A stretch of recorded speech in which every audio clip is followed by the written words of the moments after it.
Please be aware this will be a spoiler-filled discussion.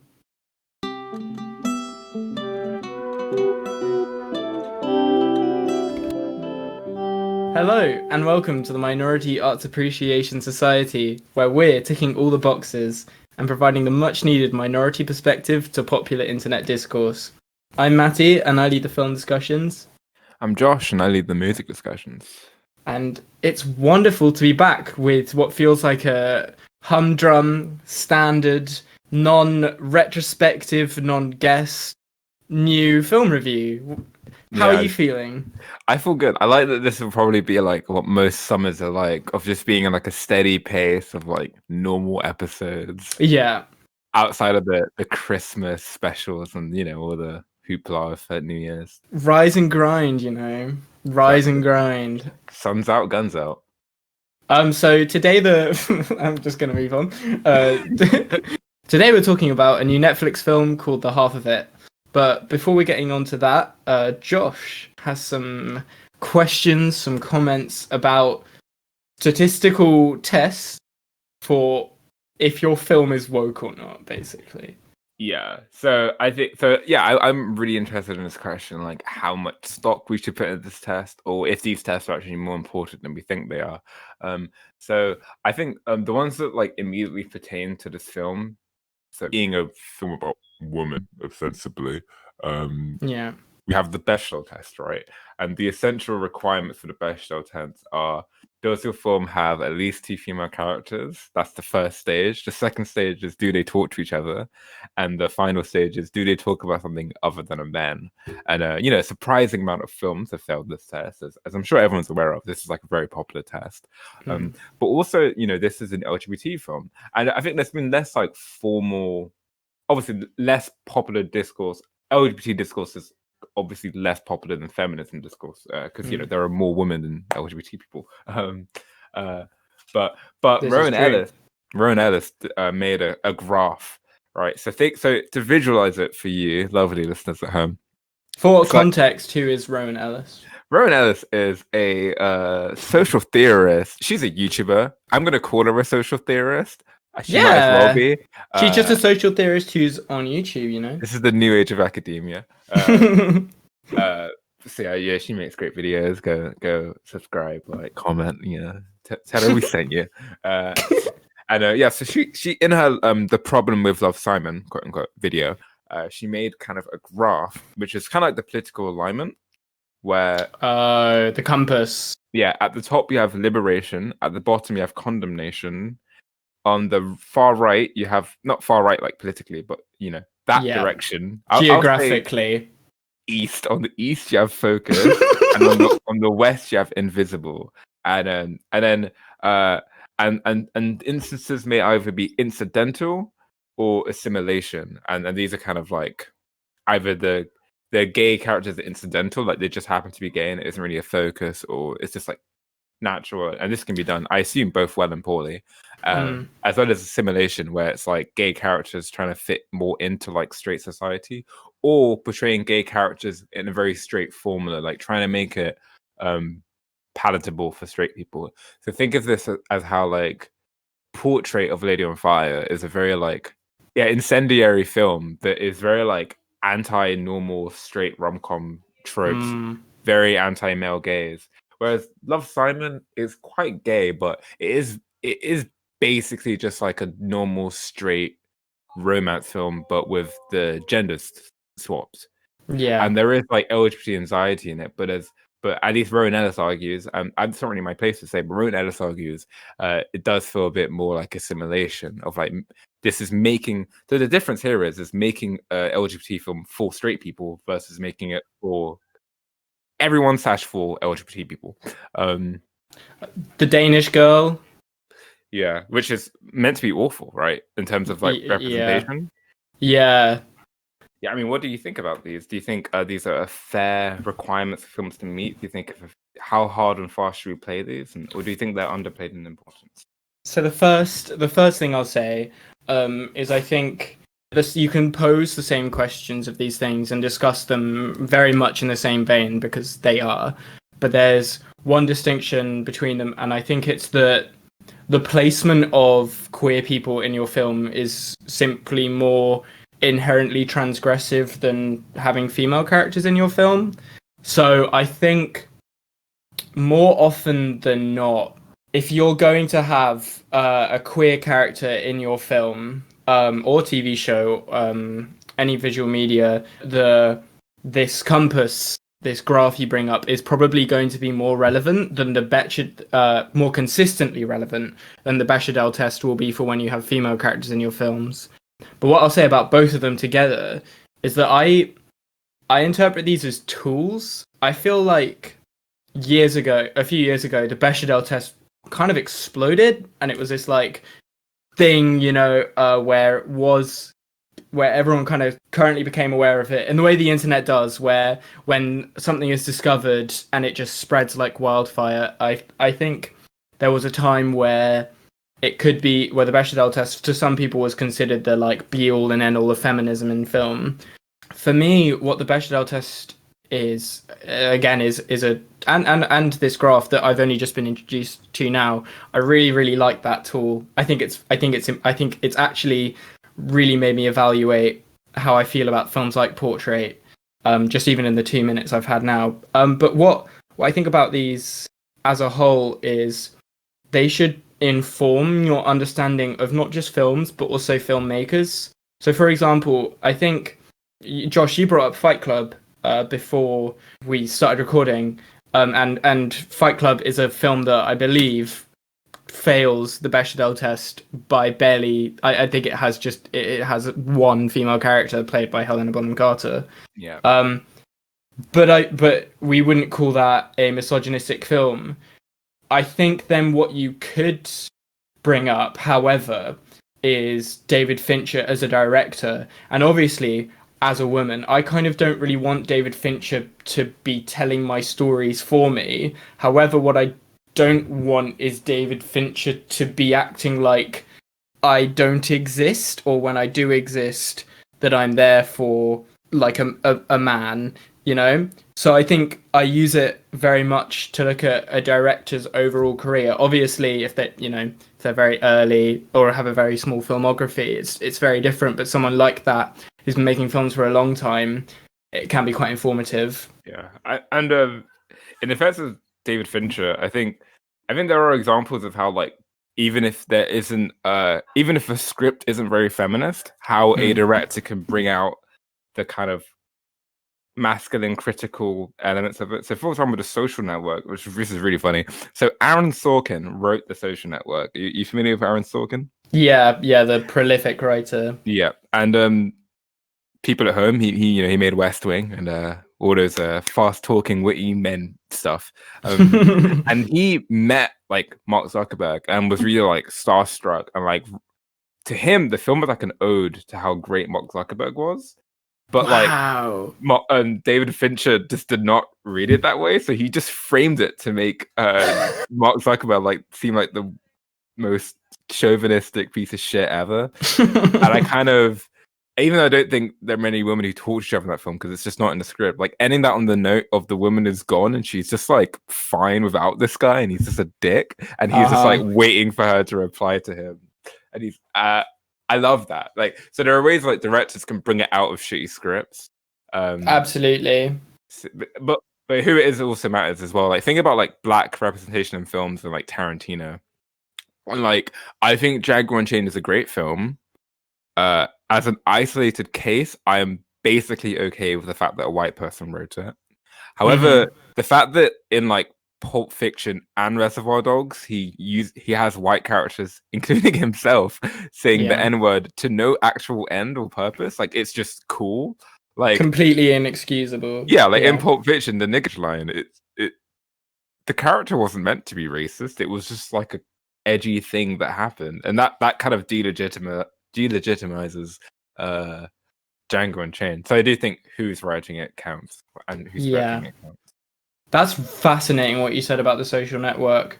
I think the last thing I'll say about the Bechdel test is simply that films are just about things, and I think gender identity, when you're talking in very conventional binary terms of cis men and cis women is a lot more incidental. So you can be telling stories about sexism, about misogyny and things like that, and they can fail, especially if it's a women-led film as well. I'm also cautious of like media that tries to be super woke to reassure you that the world isn't that bad. So like the main example is Brooklyn Nine-Nine. Like having a gay black person be the leader of the police force, in my opinion, isn't woke. It's just like this weird propaganda that look, the world isn't racist or homophobic, and police are fine because gay black people run them, and that's like a complete fantasy. Like we're not there yet. Propaganda. You have to be critical before you can be woke. You don't have to. Not every gay story has to be tragic. It just has to be critical, I think. I completely agree with you. And this brings me on to queer representation, and what I've decided recently, and it's that I am kind of done with assimilation because queer stories are inherently transgressive, and for the foreseeable future, they always will be.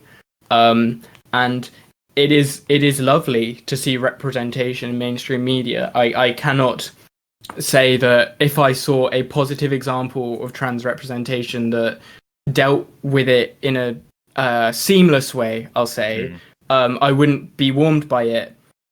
But I also cannot say that that is the majority of what we get in mainstream cinema. What we normally get is they try and make a point out of it, or don't make it in a really annoying way. And I don't mean obnoxious shoving it down your throat. I mean they try and just make it not a big deal, and I am so sick of it. You can't ignore how transgressive it is. Like, for example, in Mr. Robot, there's an amazing scene where a trans woman, who at the time is presenting man, because they're just like very early, comes out to when her boyfriend is trans. And that scene obviously has tension because we know that in the real world, everyone's happy dandy with trans stuff. Like in the real world, people get weird about that. So when the man accepts her, it's like elation. And it's an example of like it not being a tragic trans love story, but also being aware and critical of like the actual real world we live in, not just like this weird, overly fantasized. I don't know. I'm so glad you brought that up because that's a perfect example of what I mean about stories that are being told by non-trans people and are representative, but they're not about trans people. But I still don't mind. What I'm looking for are stories like A Fantastic Woman, which are about our beauty and also like not ignoring the difficulties that we face. And it's what makes films like, The Danish Girl so difficult, because that's a film that's trying to face the transgression, but from the perspective of a cis white director directing a cis white man accompanied by a cis white woman. It's not going to deal confidently with the intricacies that come with having a conflicted gender identity. And they get it wrong as well. According to Sally Jane Black on Letterboxd, my favorite reviewer currently, there's like dead naming in the film. They legit get it wrong. like it's not even a good. Anyway, whatever. But yeah, I think it just to wrap up, it's a nuanced thing, which is always the boring answer, but it's true. I think it's just evaluation and criticism is always the safest approach to this kind of thing. But anyway, I will gently move us on towards our review of, again, new Netflix film, The Half of It, directed by Chinese-American queer filmmaker Alice Wu. This is her sophomore feature. Her debut was made 16 years ago to acclaim, it seems, incredibly well received, which is also a transgressive queer story. But to move on to this film, this is a coming-of-age love story about a love triangle between Paul, Asta, and Ellie. Ellie being our protagonist. Ellie begins writing love letters for Paul to Asta, who is the prettiest girl in school. But as it progresses, or from quite early on in the film, Ellie realizes she is extremely attracted to the beautiful Asta. And this film is about, or supposedly about, the conflict that comes with that. So I'll start with my thoughts first because I know Josh has some very complicated feelings for this. I want to hear. But I felt really pulled in two directions with this because while I was watching it, I actually kind of had a wonderful time. It was really cozy. And the blossoming friendship between Paul and Ellie was joyous and like almost infectious. I really enjoyed that. It's not perfect. I'll get into this later, but there were some really great moments. The performance from the actor playing Paul as well was really great. But on reflection, I think what worked least for me was the romantic element because this is a film about the female gaze. I don't think this is trying to be Love, Simon, but what's made me so conflicted is that it kind of becomes a sort of assimilationist story because that queer story feels underdeveloped and almost in the background at points. I think the reason I was so infatuated with Paul and Ellie's friendship was because for the first act, which is incredibly important in establishing the themes of your film, that's the focus. And then that leads me into another split because I think in terms of structure, this film is really strong.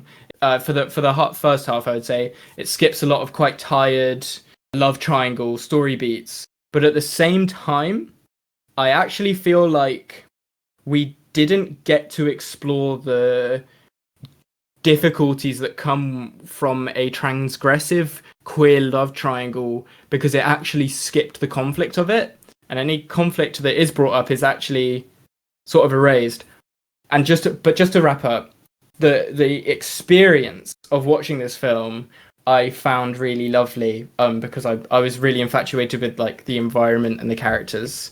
Josh, please delve into your smattering of feelings. Yeah, I kind of had a very different experience to you where I personally I didn't enjoy watching this that much. I found it okay. Basically, I think as the shape of romance films to come, I think this is a great kind of like step up in terms of like politically being progressive in interesting ways and being critical from your usual kind of Netflix teenage schlock. I think that I like this as like a general framework. Obviously we can improve on it. But you know, in terms of having female characters that are three-dimensional and criticizing toxic masculinity and subverting kind of the rape culture tropes of dating movies, I love all that stuff. However, other than the cinematography, which is genuinely gorgeous in the film, I think lots of the execution is really poor. Oh, and Leia Lewis and Daniel Dima's performances, I adore those performances. But other than those, I found a lot of the dialogue really.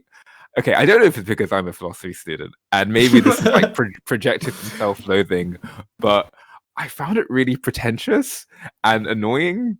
Right. I like flashing philosopher quotes on the screen to separate acts, and the characters talking about like Jean-Paul Sartre and just like casually referencing like classic film, you know, of like, ooh, I'm a Wim Wenders fan. You're like, bullshit. You did not know that quote off the top of your head. That's okay. Yeah, right. But it was very reminded me a lot of kind of like how Joss Whedon writes characters, where they're just too smart and witty, and I'd be okay with that because I feel like Joss Whedon's a scumbag. But in a show like Buffy, it's very like heightened reality. Like I'm okay with the characters just being smart and witty, and like Firefly, but here it's trying so hard to be so grounded. It just seemed very like odd in that way and unnatural and like awkward. And my biggest issue of this film really, two things. It just doing the conventional high school romance stuff that are really annoying and not fun anymore, but it just does them anyway. As well as God, Alexis Lemire. I don't know who plays Asta. I don't know if it was just poor direction or poor writing, but that character, it was rough. It wasn't a real woman. It was such like a I'm not like other girls character, to the point where like there were so many shots of her with the other cool popular girls where like she's literally wearing like a different color scheme to show that she's not like other girls. She's also not blonde. Don't forget she's not blonde. And it just this sort of weird, like, I find it really weird how it's like lusting after or falling in love with kind of a very traditional woman, white, rich, upper class, but making like, oh no, but she's different because she like is smarter than all the other dumb girls, and it's just like, I feel that's maybe a bit counterintuitive as like a feminist piece. I know I'm a man. I know it's not my place, but I don't know. Just if this was like, it felt very manic pixie dreamy. It was Yeah. And also with the traditional romancing framing stuff, I agree. I loved Paul and Ellie's friendship, and it was like I adore seeing platonic, like guy female friendships in films because like ever since Harry Met Sally, which admittedly I think is a really good film, but one implication is like, you know, men and women they just can't be friends, you know. Yeah. And I love it when you see stories about, especially like the film Her, Spike Jones. God, like just two people being friends and there's never a weird sexual thing. I love it. So here, when they just have to do the cliche, like you mentioned, love triangle thing of like, and then he falls in love with her. It's like it felt so fake, and I felt like I didn't believe that character actually felt those things. It felt like he became a meat puppet, and the director told him to kiss the girl, and like I just didn't believe that in the character, and they didn't do anything with it. So yeah, I think I like this as the shape of mainstream romance films to come, but we need to get away from these boring cliches. Yes, those are my complicated feelings. I have a lot to agree with from your complicated feelings. Two things. A huge thing, a huge failure is Asta in this film.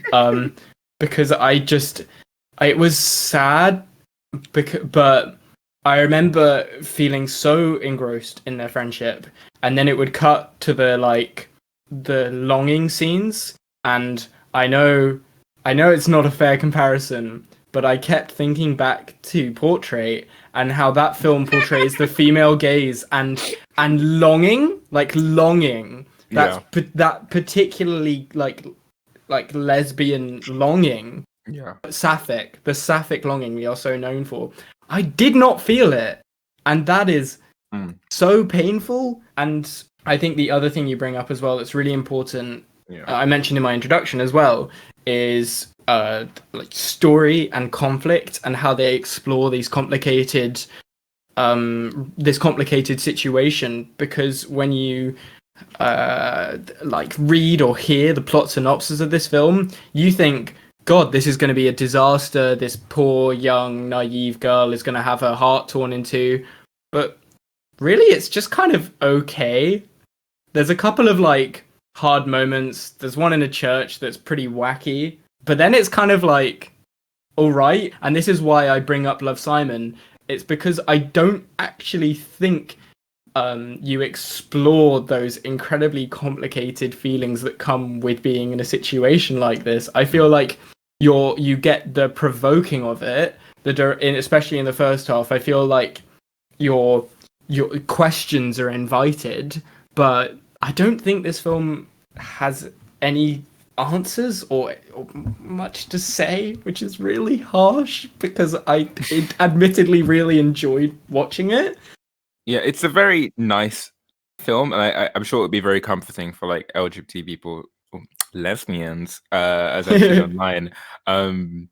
But again, I don't think it's very cutting. Like, for example, when you talk about the conflict arising from like how shitty the world is and how difficult LGBT romance actually is, and that being the point of conflict, it's diminished when the actual conflict in this film comes from contrivances, from cliche, from like misunderstanding, wacky rom-com hijinks. So if everyone was just honest with each other, then like everything would be fine.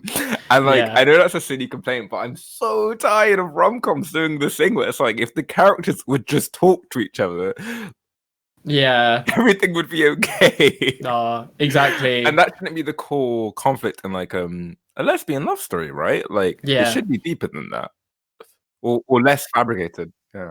Yeah, and I think what you said about like as a political or sort of, I guess, like philosophical in a way, blueprint for romance films, this is great. But just in terms of story and kind of character, it's such a letdown.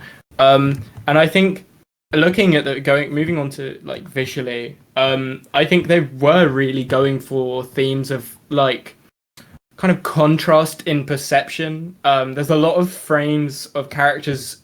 It just happened so many times. It has to be deliberate of characters on opposite side of the frame, where they're intentionally placed facing each other, in profile to the camera. Yeah, one of my favorite shots is and I adore this scene when the himbo, what's his name?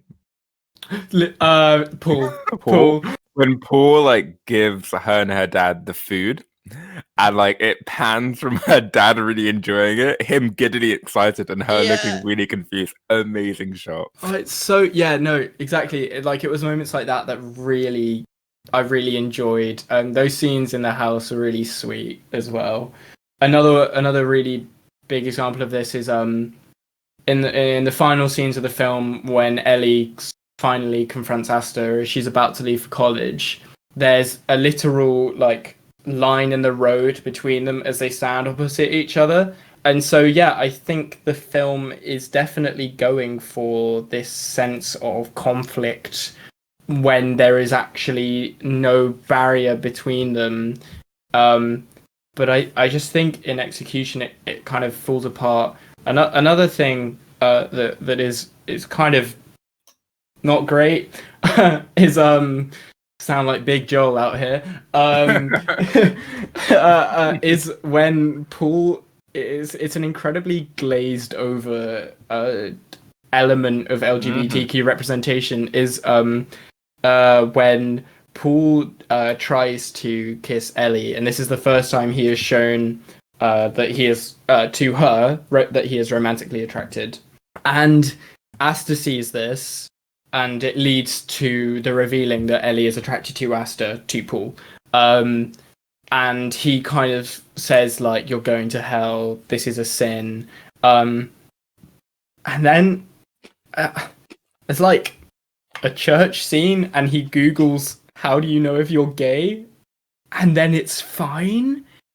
And I'm not expecting the film to like construct a whole new story arc in the last 20 minutes or so of the film, but to include that detail and then to just kind of leave it and spend so little time on it is kind of a no-no.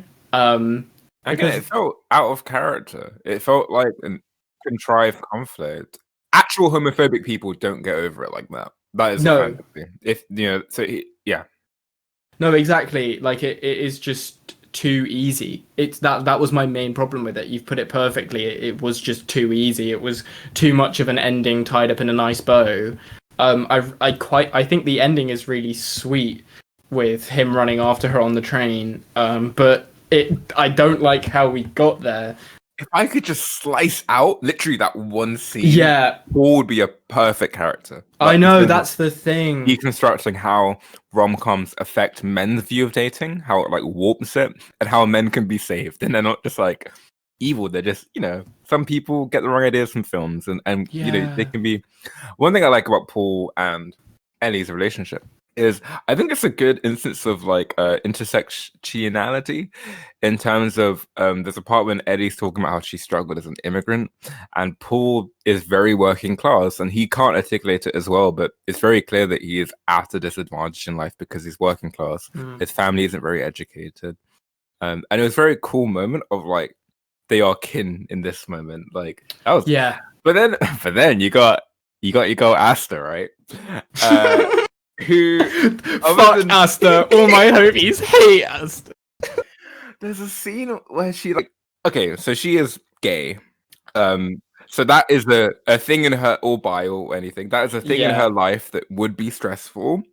But she never talks about being gay or never like articulates how it's difficult or ever has a moment to speak her mind about it. The only part we actually see her like complain about her angst is about like how it's so difficult being really pretty and wealthy and like successful and like everyone just wants you to like them and be like them and it's like okay, when someone has a rant like that in a film with a really working class character and an immigrant, one of those characters has to feel bullshit, or there has to be some tension of like, Yeah, that's so true. that's not a real struggle, or check of privilege. I'm not literally those lines in the script, but like that should be a point of tension, right? Or at least a point of comedy. It was so weird how everyone just took that super seriously. I'm like, damn, Yeah.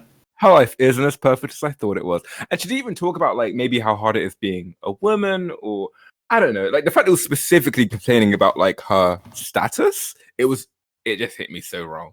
That's completely fair. The last things I'll say about Paul and about on Paul, yeah, I really don't like the moments where he becomes a puppet for the script to get where it needs to go, because he's such a good deconstruction in the first act and the second act as well. The fact that in their relationship, Ellie is just explicitly at first like, you need to learn these things, and is just superior, is great. I love that there is no apology made there for the fact that she is just more educated, I guess is the word, in this realm, and that he has some work to do. But also the film doesn't then come down on Paul like a ton of bricks for being this way. And in this first part, he never actually steps into being a dick. He's just learning, and I love that. And he's so sweet and lovely. It felt like a real portrayal of like actual guys who aren't perfect, but they're not monsters. Yeah. And it's like you meet them, they say dodgy shit, and you correct them, and they're like, "Yeah, you're right. I was being a dick." I have mates like that, and I love them, like, for that exact reason. It's part of it. So you have this lovely friendship for that reason. When the film fucking introduced that romantic element between them, I was so upset, because you're right, having this platonic relationship was so important, and I know the film doesn't leave it in a romantic state between Ellie and Paul at all, but at the same time, I hate that it was there at all. Sorry, just on Asta. Well, just I'm not like the other girls, and literally nothing beyond her character. Also, they have a literal hot tub scene with Ellie and Asta, and there is no chemistry. Yeah, I kind of love that scene. It's really cute. Okay, I really love how self-conscious Ellie is in that scene. It's really like moving. But I agree. There wasn't chemistry in the acting, but in the cinematography, the shot of them floating side by side was so good. Like if that was just like an abstract shot that was shown to me, I'd be like, wow. Yeah, with their faces in the water reflected. Gorgeous. Absolutely beautiful.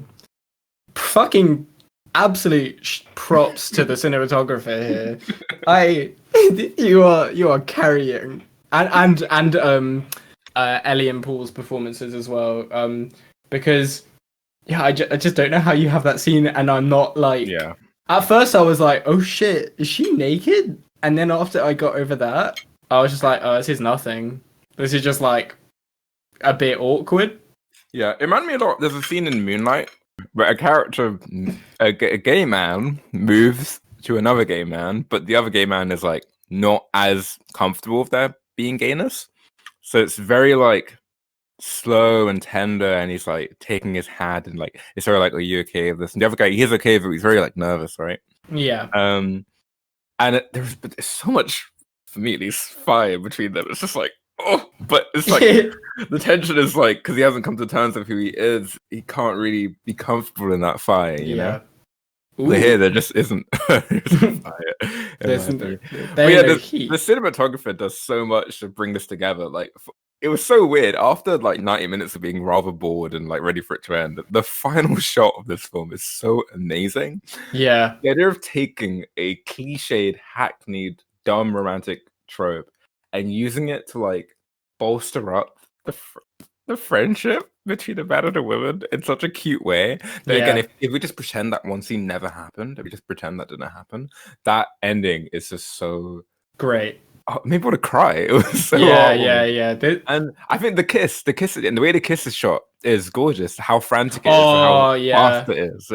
I really felt that. And The oh way man, she so frantically enters the frame, yeah. and then before you Mm. blink, she's gone. That camera had me feeling things. Let me tell you. Yeah. Wait, is this a movie? Is this a film? If this is a book, I'd call bullshit. But that camera, wow. Yeah, literally, and just I that was the first time they had chemistry. The whole I felt that kiss. I was like, that's nice because she's We talked about this a lot with Aladdin, right? I like the Disney films where like the woman is liberated very early on, and then we could just watch them have fun and be a woman. yeah. Like it was like that here, where it was like, God, why couldn't we have ended the first act with this? Like, why did we go through all that bullshit? Why couldn't we have just done this whole film in the first act, cut out all the cliche shit, and let me see them be together for a bit, or struggle with being together, or whatever conflict is in films. I don't know. It doesn't. I just want to see them happy for at least half an hour. Like, I don't want to watch the half of it too to watch them be happy. Yeah, like. I literally thought that. I was like, can I have a sequel? Because I think if they were together, it would probably be really good. Because I feel like the first time in the film they had a fucking conversation. Okay. I'm thinking about all the times in the film where they weren't talking to each other. It was just dumb hijinks of like, oh, he's got to go on a date and pretend he can read books. He's a dumb poor man. This fucking loser can't read. How great would a scene have been if she was trying to educate him, right? And then he like gets really frustrated, starts talking about how like, maybe he has learning difficulties, or like maybe his dad is like, his home life is hard, and there's a moment of like them understanding where each other's from. I just feel like there's so many like natural points of conflict here. Why do they have to contrive so much? Blah, blah, blah. I'm done. Cool. So yeah, I'll just do my recommendation first. I'd give this a really weak recommend. It's quite frustrating when you think about it, but I feel like if you're not doing a podcast episode on it, what you have here is just quite a sweet little story. Aside from one element is like, I mean, it is made by a queer filmmaker, so you wouldn't expect it, but you would expect it. It's it completely inoffensive, and it's very warm feeling. I really like the little moments between her and her dad as well. That felt very very like personal to the director. She obviously wrote this as well, so it felt very homely. And but yeah, I've said all my problems. I don't need to go through those now. So I'd give this like a really weak recommend if you just want like a film from a romance film from this year that's relatively harmless. Josh, what about you? Last time I said this looked like an artsy version of the Netflix teen romance, and last year I really thoroughly enjoyed The Perfect Date, starring Noah Centineo. Have you seen his tweets? I know about this man. He is the proto soft boy, and I think he's better than Tim Chalamet because he's not even trying to be like an artsy soft boy. He's like a himbo soft boy, which I fully rate. And hopefully, in a year's time, he doesn't, turn out to be a nonce, and I look back on this with regret. But hey, that probably will happen. Anyway. Until now, here's to Noah Centineo. until then, here's to Noah Centineo. And like, I really enjoyed that film. And that film was riddled with problems of, lazy camera shots, hammy acting, poor writing. I don't know why I loved it so much. I just did. So this film, where it actually very competently acted at points, amazing shots, very like good political points. I have to recommend it because it was good. It just could have been so much better. Yeah. I think I expect this completely raises the bar for like Netflix teen films for me. And now, because I'm expecting more, I'm more hurt by the parts that let me down. That's so true. But in the context of Netflix teen romance films, this is the upper. We are in Canary Wharf. We are in the upper echelon Okay, like, uh, No, I get what you're so yeah, saying. this is a good film, and I hope it means a lot to people out there. And it meant something to me. I just found it aggravating at points because it could have been so Yeah. much better. I hope our review wasn't too negative. I hope we expressed like the ways we thought this was good. So yeah, Yeah, me I give it too. Me a week too. recommend. Like you. Cool. Well, thanks so much for listening. If you're listening on YouTube, like and subscribe if you enjoyed. If you're listening on Spotify, I'm not gonna start singing it. If you're listening on Spotify or Google Podcasts, follow us there to keep up to date with episodes. And our social media is at Arts Minority on Twitter, and on Instagram it's Minority Arts Podcast for updates and all that jazz. But yeah, thanks very much for listening. Good. Oh shit! Wait, no. Yeah. Josh, music. Yeah, next week. Next week, I feel like we've had a fun episode today. I feel like we had a good time. And I hope next week is a good time too, but we are doing a bit of a memoriam episode. Stepper Jake Roggs from Injury Reserve recently died at the age of like 32, which is so tragic. I'm sorry if I got the age wrong. But yeah. So I really want to just bask in their music. Hopefully Matty likes it too. I have a good feeling she will. Yeah. And just like remember how fucking dope this dude was as like a person. And so next week we'll be talking about Live from the Dentist's Office, which is my personal favorite Injury Reserve project. It was also their first like album. Well, it was a quote unquote mixtape. Right. But let's be honest, it's an album. And Yeah. it just meant a lot to me when I was 16, and I'm really excited to talk about it. And it broke my heart that Stepper died. So I'm pouring one out for Stepper, and we're going to be talking about Live from the Dentist's Office next week. Awesome. Yeah, it would be really great to like celebrate his life because it was just such awful news. Rest in peace. I don't think we can be talking about something better next week. Alrighty. Thanks so much for listening. Goodbye. See ya.